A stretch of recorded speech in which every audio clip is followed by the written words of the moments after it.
ছাদখোলা গাড়িতে দাঁড়িয়ে হাত নাড়িয়ে দলীয় সমর্থকদের অভিবাদন জানাচ্ছেন নেপালের 5 বারের প্রধানমন্ত্রী ও বিরোধী দল নেপালি কংগ্রেসের নেতা শের বাহাদুর দেওবা। বৃহস্পতিবার প্রায় 6 মাসের বিদেশ যাপন শেষে কাঠমান্ডু ত্রিভুবন বিমানবন্দরে পা রাখতেই রাস্তায় তাকে স্বাগত জানাতে ভিড় জমান নেপালি কংগ্রেসের নেতাকর্মীরা। গেল বছরের সেপ্টেম্বরে জেনজি আন্দোলনের সময় গুরুতর আহত হন দেওবা ও তার স্ত্রী। এরপর চলতি বছরের ফেব্রুয়ারিতে উন্নত চিকিৎসার জন্য সিঙ্গাপুরের উদ্দেশ্যে উড়াল দেন 80 বছর বয়সী এই নেতা। ভিটামিন ই ও সি সিরাম 8টি প্রাকৃতিক অয়েল সমৃদ্ধ লিলি সিরাম অয়েল, যা চুল পড়া কমায় মাত্র 30 দিনে। তবে দেওবা এমন এক সময়ে দেশে ফিরলেন যখন অর্থ পাচার মামলায় তার বিরুদ্ধে গ্রেপ্তারি পরোয়ানা জারি করেছে দেশটির আদালত।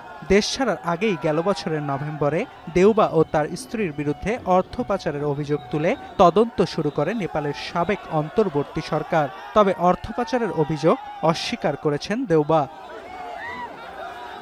এছাড়াও নিজ দল নেপালি কংগ্রেসেও সুবিধাজনক অবস্থানে নেই দেওবা।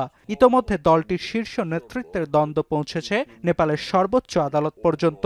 গেল 17 এপ্রিল গগন থাপা নেতৃত্বাধীন গোষ্ঠীকে নেপালি কংগ্রেসের আনুষ্ঠানিক দল হিসেবে স্বীকৃতি দেয় সুপ্রিম কোর্ট। তবে আগস্টে পুনর্বিবেচনার আবেদনের ভিত্তিতে নতুন করে শুনানি বেঞ্চ গঠন করে আদালত।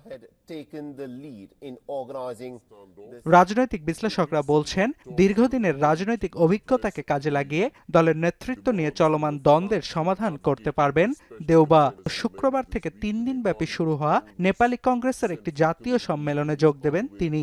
শুক্রবার এতে ভাষণ দেওয়ার কথাও রয়েছে দেওবার। এছাড়াও ক্ষমতাসীন সরকার বিরোধী দলগুলোকে একত্রিত করতে দেওবা সমর্থ হবেন বলেও মনে করছেন বিশ্লেষকরা। অর্ণব প্রসাদ, এখন বিশ্ব।